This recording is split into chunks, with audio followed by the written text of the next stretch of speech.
cars, DIYs, and anything under the sun, please consider subscribing and check out my playlist. Alright, good day guys. So mga paps, ngayong araw ituturo ko sa inyo yung process ng pag-alis ng front bumper guard. So hindi siya yung front bumper mismo, yung sinasabi ko is yung guard sa ilalim, which is yung location kung saan kinakabit yung skid plate. Ito yung sinasabi ko. Okay? So ito, made out of rubber lang to. Ang sole purpose na ito is para saluhin yung tubig and also yung mga alikabok, mga putik, ganyan, para hanggang dito lang or ma-minimize yung pumapasok sa inyong under chassis. Kasi alam naman natin na the more na na-expose sa tubig at putik yung inyong under chassis, the more na prone yan sa kalawang, tsaka yung mga bushings nyo dyan mapapaaga ang buhay. Okay? So ngayon, in the event na gusto nyo palitan to ng aftermarket na skid plate, same process lang po, same procedure, very basic lang. Okay. So in my case, ang gagamitin ko is combination ng finish at ng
kumbaga naka-slide lang siya sa front bumper mismo.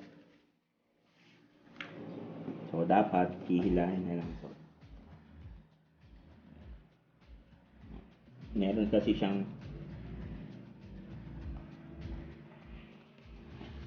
nakashoot siya sa yung parang guide dito sa front bumper. I-bed lang natin ng konti. Yun.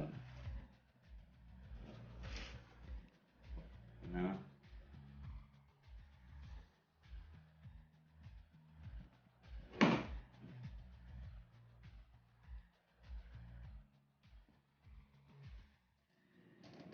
Ang gagawin ito, ayun, mamaya papakita ko.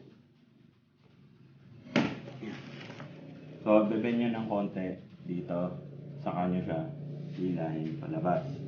So, ganun lang kadali, very basic. Ang kailangan nyo lang tanggalin to, and then dito na tinutornilyo yung bago skid plate. So, ako kasi, gagawin ko is lilinisan ko kasi ito. Okay, so mga paps, tapos ko na siyang linisan. Ayan.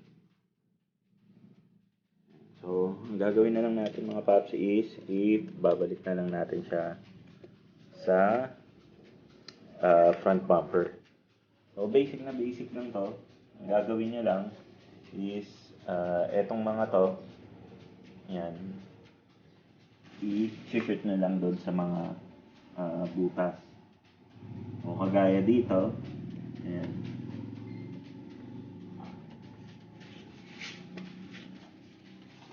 Dala, ano ko sa kayo para makita.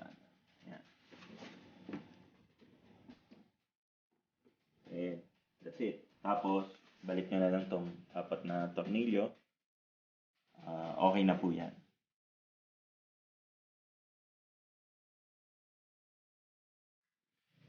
And that's it for me today, guys. Sana nagustuhan nyo yung ating video for today. If you did, please give this video a thumbs up. At kung hindi pa po kayo nakasubscribe, hit nyo na po yung subscribe button. At for parts and accessories po ng inyong sasakyan, please do visit my Shopee store. Link po ay nasa description section sa baba. Again, thank you so much at kita-kits po tayo sa susunod nating video.